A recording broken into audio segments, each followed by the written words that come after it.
हैरत अंगेज़ अफ्तार। अरब का एक बुज़ुर्ग और सरदार हज़रत इमाम हसन मुज्तबा अलैहिस्सलाम के यहाँ मेहमान हुआ। जिस वक्त इमाम ने दस्तरखान बिछाया ताकि शाम का खाना खाएं, अचानक वो शख्स गुस्सा और नाराज़ हुआ और कहा कि मैं कुछ नहीं खाऊंगा। इमाम ने फरमाया कि क्यों कुछ नहीं खाओगे? तो उस शख्स ने अर्ज़ किया कि 1 घंटा पहले एक फ़कीर को देखा। अभी जैसे ही उस खाने पे नज़र पड़ी वो फ़कीर याद आ गया और मेरा दिल तड़पने लगा। मैं कोई चीज़ नहीं खा सकता मगर ये कि आप हुक्म दें कि थोड़ा सा खाना इसमें से ले जाकर उस फ़कीर को दे दें। इमाम ने फरमाया कि वो फ़कीर कौन है? उस शख्स ने अर्ज़ की, थोड़ी देर पहले जब मस्जिद में नमाज़ पढ़ने गया था तो एक फ़कीर शख्स को देखा कि नमाज़ पढ़ रहा है। उसके बाद जब वो नमाज से फ़ारिग हो चुका तो अपने रुमाल को खोला ताकि इफ्तार करे। उसका इफ्तार जौ की रोटी और पानी था। जब उस फ़कीर ने मुझे देखा तो मुझे बुलाया कि तुम भी आओ मेरे साथ खाना खाओ, लेकिन चूँकि मेरी आदत उस फ़कीराना ग़िज़ा खाने की नहीं थी, उसकी दावत को कबूल नहीं किया। अब अगर हो सके तो आप अपने खाने से उस फ़कीर के लिए ग़िज़ा भेज दें। इमाम ने जब ये बातें सुनी तो रोने लगे और फरमाया कि अरे वो तो हमारे बाप अमीरुल मोमिनीन अलैहिस्सलाम और मुसलमानों के खलीफा अली अलैहिस्सलाम हैं।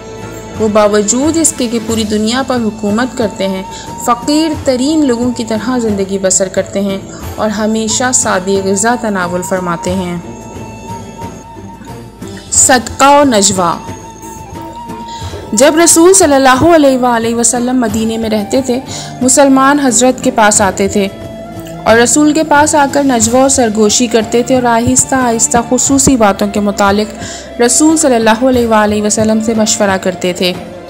दौलतमंद लोग आते थे और इस कदर रसूल सल्लल्लाहु अलैहि वसल्लम से सरगोशी करते थे कि नौबत फ़कीरों की नहीं पहुंचती थी और इसके ज़मीन में ख़ुद रसूल सल्लल्लाहु अलैहि वसल्लम के लिए मुज़ाहिमत का बाइस होते थे और अपने लिए शानो मर्तबा हासिल करना चाहते थे।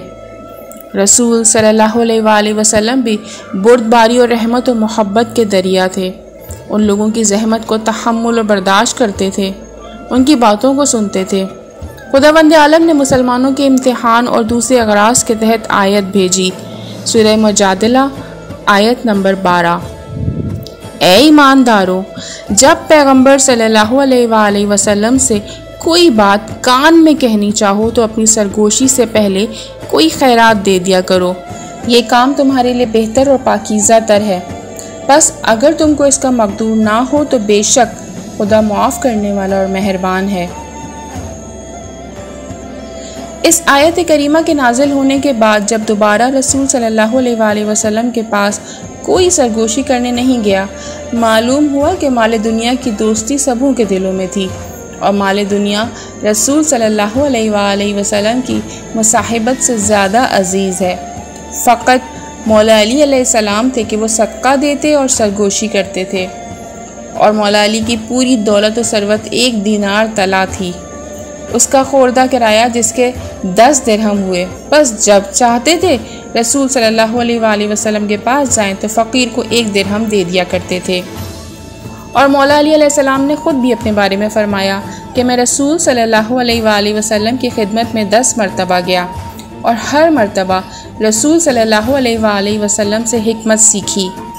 इस आयत के नाजिल होने से रसूल सल्लल्लाहु अलैहि वसल्लम के अतराफ़ खलवत हो गई और फिर दुनिया परस्त दौलतमंद अफराद रसूल सल्लल्लाहु अलैहि वसल्लम से मिलने ना आए और रसूल सल्लल्लाहु अलैहि वसल्लम ने इसी मुद्दत में आराम किया। 10 दिन के बाद ये हुक्म मनसूख हो गया चूँकि असहाब का इम्तिहान हो चुका और हज़रत अली की फ़जीलत दूसरों पर आश्कार हो गई। उमर के बेटे अब्दुल्ला ने कहा कि मैंने अपने बाप से सुना है कि 3 चीज़ें हज़रत अली में मौजूद हैं। मेरी आरज़ू थी कि उनमें से एक मेरे पास होती।